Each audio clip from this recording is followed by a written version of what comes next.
Difference बता देना है क्यास का और इस्तिदलाल का। क्यास का मतलब है it means comparing one case with another. क्यास की वीडियो अगर आपने नहीं देखी तो यहाँ पे थोड़ी सी कन्फ्यूजन हो सकती है, इसलिए क्यास की वीडियो लिंक यहाँ पे मैं लगा दूँगी। क्यास का मतलब होता है कि नए केस अगर आया ना तो उसको पुराने केसेस के साथ जो ऑलरेडी हो चुका है पास्ट में उसके साथ कंपेयर करके उस नए केस को सॉल्व करना।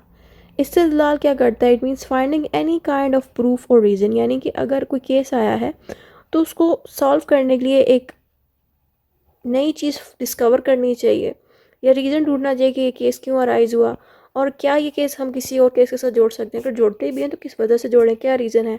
तो मतलब इस्तिदलाल ये चीज़ सिखाता है, यानी कि ये इस्तिदलाल हमें सिखाता है कि हम अपने लॉजिक के साथ यानी कि अपने दिमाग को यूज़ करके चीज़ों को सॉल्व करें और समझ के सॉल्व करें। फिर आता है it has a fixed method of comparing, it is wider idea including reasons customs and benefit. क्यास में क्या होता है कि अगर केस फिक्स्ड है तो पुराना वाला उसको एज इट इज़ आपने नए केस में अप्लाई कराना है तो ये फिक्स्ड होता है। लेकिन इस्तिदलाल में ऐसा नहीं होता। इस्तिदलाल क्या करता है, जब भी किसी के केस को सॉल्व करते हैं तो वो रीज़न देखते हैं कैसे सॉल्व करना है, कस्टम्स को भी फॉलो करता है और लोगों के फ़ायदे को यानी कि पब्लिक इंटरेस्ट के साथ चलता है, जैसे कि मैंने ऊपर 3 पॉइंट्स दिए थे, reasons customs and public benefit के। Used when a similar case already exist, क्या तभी हम यूज़ कर सकते हैं जब हमें लगता है कि इस नए केस जैसा एक पास में केस मौजूद है।